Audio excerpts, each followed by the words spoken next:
is Rosanne Lemoigne. I'm a senior at Laguardia High School, majoring in Fine Arts, and an incoming freshman at Columbia University, planning to study political science. And I'm honored to be here on stage for the Clara Lemlich Awards for second year in a row now. But enough about me. So, Eva Richter is someone who has always felt a responsibility to advocate for others. Her parents, both doctors, were models who showed her the value of community service. They taught her that we should always help wherever we can. As a Jew who had lost German citizenship and was displaced in colonized China from age 2 to 16, I asked Eva Richter about her first impression of America, and she described it as the shining, gleaming land of plenty. The fulfillment of a dream I never had, she said. Being a stateless person, Eva was able to be evacuated from China by the American Navy during the Communist Revolution, using travel documents issued by the UN. This founded the seed of her relationship with the UN. To this day, she feels a sense of gratitude towards the UN. When she retired from teaching, Eva advocated at the UN and co-founded the NGO Committee on Migration. It was a full circle moment. Her committee went on to become one of the 3 major organizations that channel the voices of refugees today.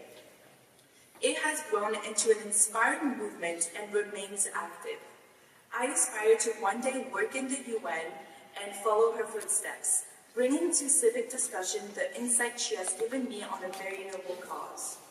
Eva's mission to counter the rising anti-migrant feeling the whole world has continues to resonate in the current political context. Now Eva says that she listens to the youngsters to carry the work forward. No pressure, we'll try to not mess up too bad. Now please join me in honoring Nermin, who will speak for Eva Richter today.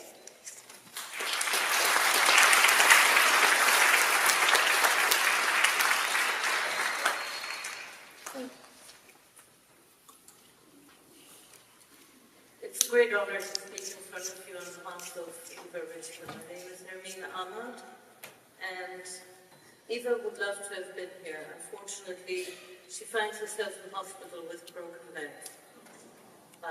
It's not holding her back, she wrote an excellent speech. She co-founded the Committee on Migration, which represents accredited non-governmental organizations at the United Nations. As my mentor, she has gracefully enabled me to take on her duties as convener of the Subcommittee on Xenophobia, Racism, and Social Inclusion.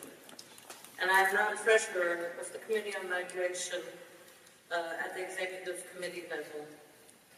As a woman who not only comes from a mixed background, German, Bangladeshi at the moment, I've changed nationalities quite frequently, and as a woman whose foremothers have had to flee a range of countries, doing so with increasing grace and practice, I'm truly pleased to be able to represent her here as another woman on the move. I will now read her words to you. Thank you very much for this honor. I'm deeply grateful to Ethical New York City and Labor Arts, organizations that remind us through their own work that ethics, creativity, and justice belong at the heart of public life. I'm thankful not only for this recognition, but for the values it represents in the space it creates to lift up work that is often carried out quietly, but always collectively. I received this award with humility and with clear understanding that it belongs to all the amazing people who have worked so hard since its founding in 2006 to make the United Nations NGO Committee on Migration and Development one of the 3 convening civil society organizations that convey to all regions, nations, and at all levels our advocacy for migrants and refugees, as represented by some 4,000 constituent organizations across the globe. These are organizations with deep grassroots connections in civil society, academia, and labor, all of whom present an unwavering commitment to all people on the move, their needs and and desires, their hopes and aspirations, their hardships and despair, their defeats and triumphs.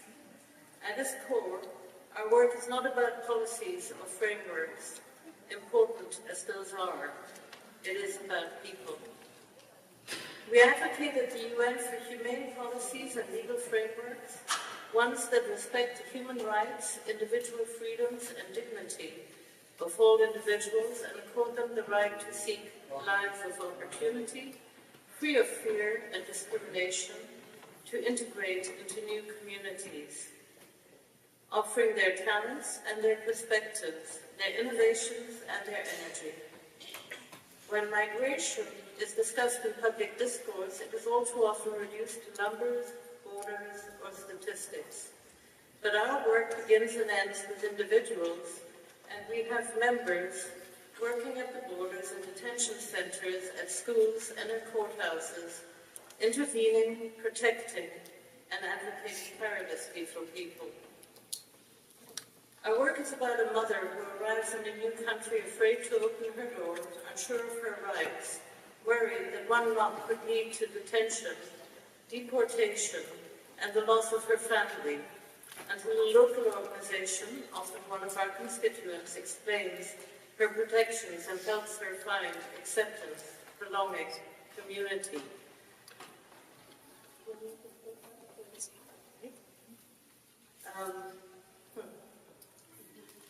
I will stop giving examples and I'll go towards the ending more rapidly. The NGO Committee on Migration exists to make those moments possible. Through our member organizations, we apply the principles of the Global Compact for Migration and the Global Compact on Refugees, not as distant ideals, but as practical commitments. Prosperity is not only economic, it is the ability to live without fear. It is access to justice, education, healthcare, housing, and work. It is the freedom to contribute one's talents and culture to a shared future. I think I don't need to remind you here that small actions ripple outward. A legal referral can prevent detention. A community forum can replace fear with understanding. A recommendation shaped by lived experience that alters how institutions treat people on the move. Eva thanks the members of the NGO Committee on Migration, grassroots partners across continents, and above all, the migrants and refugees who have entrusted us with their stories and guide our work every day. We accept this honor as encouragement to keep listening, to keep protecting, to keep advocating, and to keep building communities where everyone has the chance to live with dignity and hope, contributing the best of all their capacities in support of one another. Eva thanks you for this great honor. Thank you.